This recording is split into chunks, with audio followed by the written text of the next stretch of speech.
Este podcast se presenta por cortesía de Movistar Empresas, el aliado que está transformando y potenciando negocios en toda Hispanoamérica con soluciones digitales en cloud, IoT, seguridad, conectividad, Big Data y advertising. Movistar Empresas, siempre el camino seguro.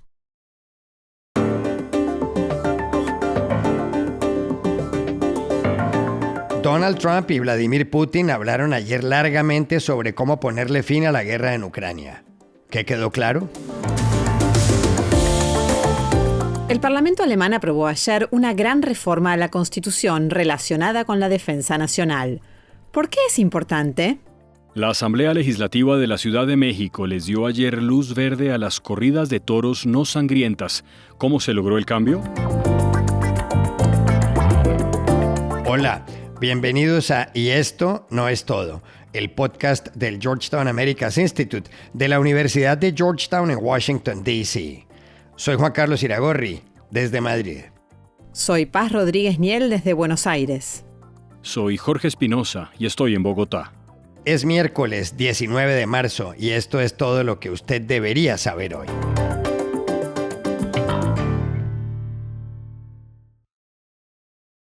Ayer, a las 10 de la mañana hora de Washington y a las 5 de la tarde de Moscú, se produjo una conversación que medio mundo esperaba. A un lado del teléfono estaba el presidente de Estados Unidos, Donald Trump, y al otro su colega ruso, Vladimir Putin. El tema, la paz en Ucrania. Trump y Putin hablaron unas 2 horas, según las informaciones de la Casa Blanca y del Kremlin, con la idea de buscarle una salida a poco más de 3 años de una guerra que empezó con la invasión rusa del territorio ucraniano. La confrontación ha dejado miles de muertos.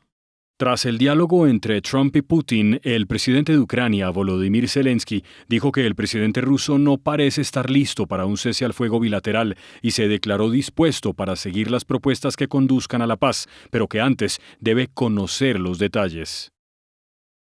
Ми будемо підтримувати будь-які пропозиції, які ведуть до сталого і справедливого миру. Але для цього ми повинні розуміти, про що йдеться, які деталі. La pregunta es, en resumidas cuentas, ¿qué se sabe de la conversación entre Donald Trump y Vladimir Putin sobre la guerra en Ucrania? Por eso llamamos ayer a Washington a nuestra compañera Dori Toribio, corresponsal y analista política. Juan Carlos, sabemos que fue una conversación larga, muy positiva y productiva según Trump y muy franca según el Kremlin. Entrando en detalles, el comunicado de la Casa Blanca dice que Trump y Putin acordaron un alto el fuego parcial limitado a la energía y las infraestructuras, algo a lo que el presidente de Ucrania, Volodymyr Zelensky, dio también su visto bueno. Pero eso significa, por lo tanto, que Rusia no acepta de momento la tregua completa de 30 días que había propuesto Estados Unidos y que Ucrania ya aceptó la semana pasada. Y solo dice sí a esta pausa limitada. Aún así, un paso importante, y Trump lo plantea como el inicio de un movimiento rápido hacia la paz. A partir de ahora, dice el comunicado de la Casa Blanca, se empezará a negociar de inmediato en Oriente Medio para alcanzar un alto el fuego marítimo en el Mar Negro, un alto el fuego total después y una paz duradera en Ucrania finalmente. Lo interesante es que ese comunicado de Washington no dice quiénes exactamente van a participar en esas negociaciones y tampoco menciona la Casa Blanca las condiciones de Moscú, que el Kremlin detalló ayer largo y tendido, especialmente esa condición clave que pide Putin para llegar a un acuerdo, que es que se termine totalmente el apoyo militar extranjero y el intercambio de inteligencia con Kiev, algo que Ucrania y la Unión Europea siempre han subrayado que es muy peligroso porque dejaría a Ucrania vulnerable ante cualquier futuro ataque ruso si Putin no cumpliera su palabra, algo que tiene precedentes. Rusia además anunció ayer un intercambio de 175 presos con Ucrania en las próximas horas. Y una última cosa más que es importante mencionar es que tanto Washington como Moscú dicen que todo esto va en camino de mejorar sus relaciones bilaterales. Incluso el comunicado de la Casa Blanca añade la posibilidad de enormes acuerdos económicos, dice, cuando se haya alcanzado la paz, abriendo la puerta ahora a conversaciones que van más allá de Ucrania. sobre el conflicto en Oriente Medio, por ejemplo, y sobre Irán. Y esto es un logro clave para Rusia después de años de aislamiento internacional por su sangrienta invasión ilegal a Ucrania. Ahora vuelve a dialogar cara a cara con Estados Unidos.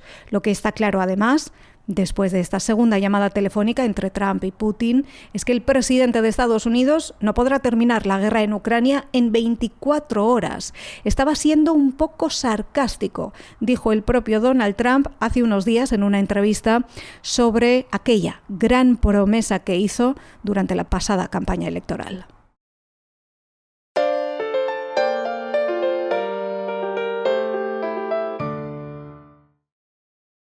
Una de las noticias más importantes del mundo en las últimas horas se produjo ayer en Alemania, el país más poderoso de la Unión Europea.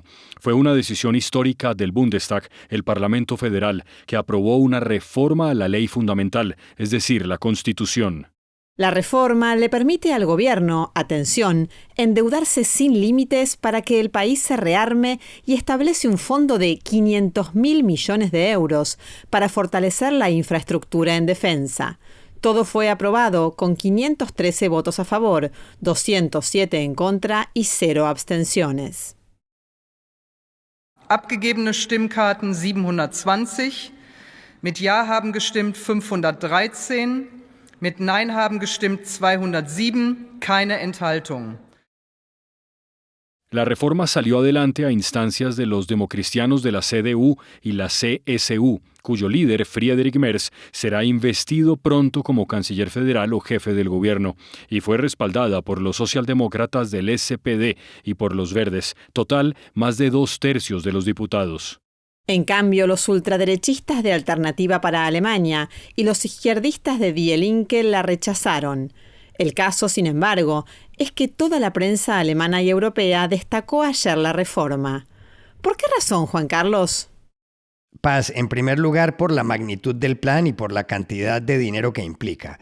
Hay que pensar, por ejemplo, que por iniciativa del señor Merz, Alemania quiere construir puentes por si hay que movilizar al ejército, quiere construir colegios y hospitales bien protegidos, quiere construir refugios subterráneos, porque los existentes solo albergarían al 10% de la población. Quiere que su servicio de salud sea como el militar, con más médicos nacionales. Quiere proteger al máximo sus comunicaciones, hacerlas impenetrables. Y quiere que las fábricas de armas, ojo, empiecen a trabajar incluso los fines de semana. Es como un país en guerra. Todo esto lo aprobó el Bundestag porque Friedrich Merz puso de presente no solo el peligro de las agresiones de la Rusia de Vladimir Putin, sino lo poco fiable que es Estados Unidos, principal socio de Alemania tras la Segunda Guerra Mundial, desde que en la Casa Blanca está Donald Trump.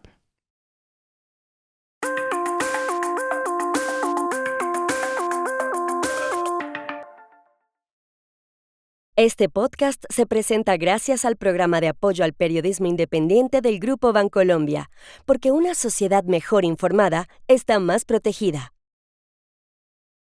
En la Asamblea Legislativa de la Ciudad de México, órgano parlamentario de la capital mexicana, tuvo lugar ayer una votación importante relacionada con las corridas de toros. Este fue el momento en que uno de los funcionarios leyó el resultado. Diputada Presidenta, le informo el resultado de la votación. 61 votos en favor, 1 voto en contra y 0 votos en abstención. Lo que se aprobó en la Asamblea Legislativa fue convertir las corridas de toros en la capital mexicana en un espectáculo no sangriento. A finales de la semana pasada, la jefa de gobierno de la ciudad, Clara Brugada, explicó los puntos principales de la iniciativa. Se prohíben las corridas de toro con violencia. En el espectáculo taurino libre de violencia se prohíbe la muerte del toro dentro y fuera de la plaza. Se establece que una vez concluido el espectáculo, el toro deberá regresar, deberá ser devuelto a su ganadería. Se protege la integridad física de los toros y se prohíben los maltratos dentro y fuera del espectáculo. Se prohíbe la utilización de objetos punzantes que provoquen heridas, lastimaduras o muerte del toro, como banderillas, espadas, lanzas, entre otros. Solo se autoriza el uso del capote y la muleta. Otros puntos aprobados tienen que ver con que a los toros se les recubrirán los cachos, con que ninguna faena puede durar más de 10 minutos y con que si alguien llegase a matar al animal deberá pagar una multa equivalente a $16,000. Aunque no en todos los estados mexicanos se han abolido o reglamentado las corridas, la capital del país ha sido un lugar destacado para ese tipo de espectáculos. Su plaza, la Plaza México, es la de mayor capacidad en el mundo. Le caben 42,000 personas sentadas. Los toros bravos fueron llevados de España a México hace 500 años por un pariente del conquistador Hernán Cortés. Los aficionados hoy consideran que la reforma es una adefesio. Otros creen que es muy profunda. ¿Por qué? Llamamos ayer a David Santiago, periodista de Expansión Política.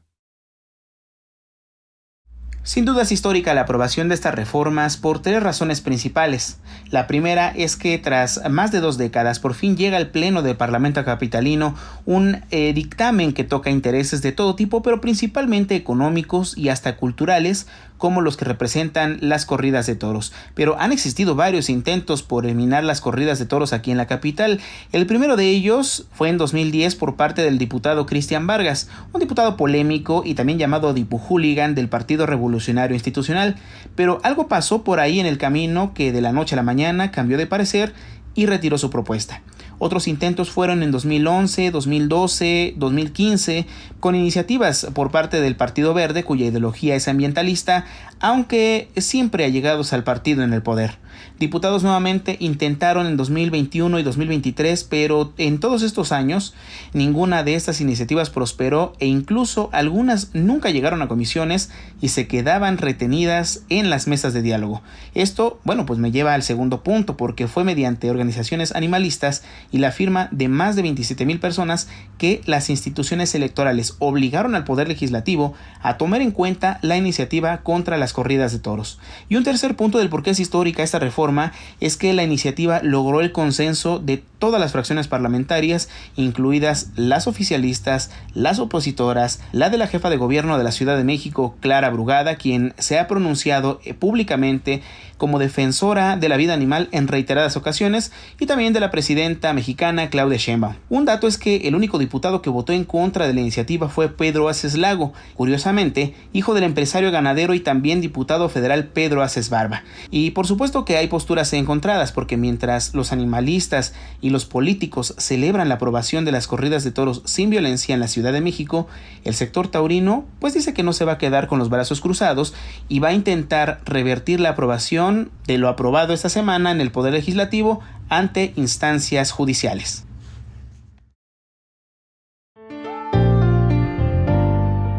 Y estas son otras cosas que usted también debería saber hoy.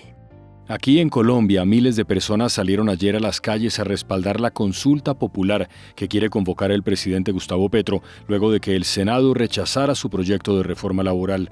La oposición dijo que no hubo tanta gente, y en los Estados Unidos, los astronautas Sonita Williams y Barry Wilmore amarizaron frente a Tallahassee, en la Florida, tras 9 meses en el espacio, luego de que la nave que los llevó hasta allí, en principio por 10 días, sufriera fallas en sus propulsores.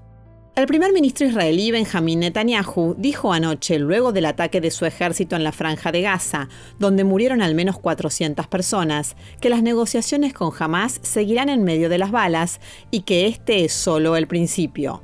Netanyahu lanzó la ofensiva, en la que murieron también mujeres y niños, el domingo en la noche, con lo cual rompió el frágil cese del fuego, vigente desde enero. Israel cree que en Gaza están los 59 rehenes restantes que Hamás se llevó el 7 de octubre de 2023. El presidente de la Corte Suprema de Estados Unidos, John Roberts, le respondió ayer a Donald Trump, para quien el juez James Boasberg, que ordenó no deportar a supuestos miembros del Tren de Aragua, El Salvador, debería ser objeto de un impeachment o juicio político. Por más de 2 siglos se ha establecido que el impeachment no es la respuesta adecuada a una decisión judicial con la que se está en desacuerdo, escribió Roberts, y agregó, para eso existe el recurso de apelación. Y aquí termina Y esto no es todo, donde siempre habrá más. En la producción estuvo John F. Burnett.